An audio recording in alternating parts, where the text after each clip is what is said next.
Hi, it's Alex Cosper with another Riverside Chat for SACTV.com here at the American River. This time I'm in Rancho Cordova at Hagan Community Park, which is kind of like this big golf course and a swimming pool place and just recreational facilities for the community here in Rancho Cordova. And tonight I'm playing music for a dance. I've been a mobile DJ all my life, on top of being a radio personality and a writer. I haven't done that many DJ gigs in a while, but it's refreshing because it's an all 60s dance, and it's for a ski club having their anniversary. And I love 60s music. That's actually my favorite music, even though it was a little before my time. I was born in 62. I didn't really become conscious of popular music till the mid-70s. So it was all retro for me, even back as a kid. I love the Beatles more than anyone. And then, of course, I like the Stones and the Doors and the Beach Boys and like the whole 60s thing, you know. So it's a fun, any kind of 60s party is always going to be fun, no matter what the age is. I mean, whether it's just older people or all ages. A lot of 60s music is considered all ages music, especially like the Motown hits. And you could probably say the same about the 70s as far as pop music, you know, the mix of rock and disco.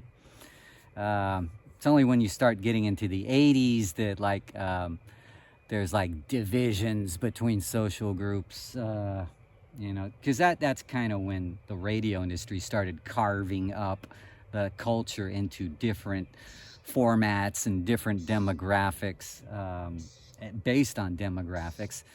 And it kind of, I don't know, in the 60s it was a more unified culture, even though I wasn't conscious yet. Then I just know from studying history that a lot of people listened to the same music back in the 60s.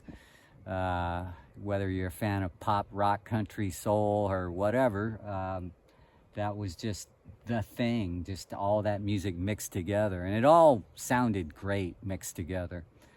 But by the time you get into the 80s, like there was music being crafted for specific formats, and then not as much cohesion. But I guess you could still pull it off. On the way here, I was listening to a radio station that was trying to mix all these decades together. I guess they call themselves classic rock, but I don't know if they are or not. I just know it was just a wide mix of music that didn't, they went from Foo Fighters to Billy Joel, and that kind of didn't work for my ears. Not that I like both of them. I just don't want to hear both of them in the same 5 minutes.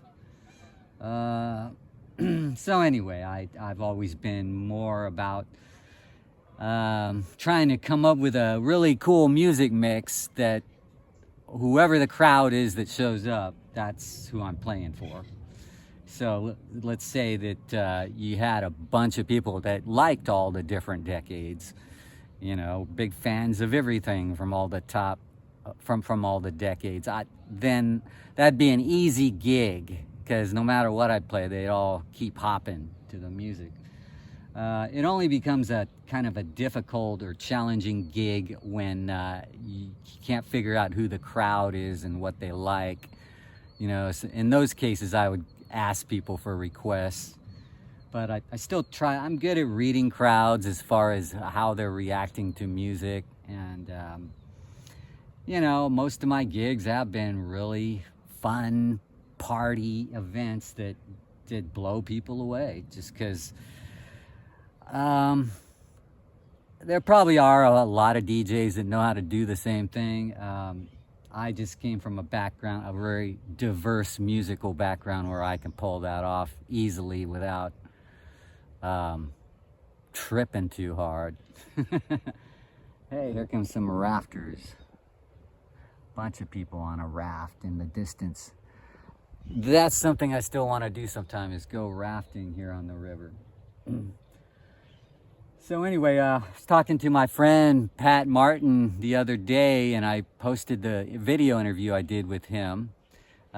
He holds the record for longest time spent in the same time slot on a radio station in Sacramento, and that was first it was 93 Rock, then 98 Rock, but same station, KRXQ. And he did that for 33 years. And it was just a great interview. So I love interviewing people from the radio industry, or actually any kind of media thing where they got a lot of notoriety. And Pat, he met a lot of rock stars, like name some. He's probably met most of the ones you can name. Just really fun, cool guy who's a musician himself and an artist. So he showcased his art as well.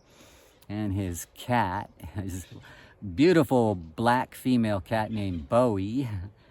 And, you know, it was one of my best interviews. So I would encourage you to check that out on sactv.com.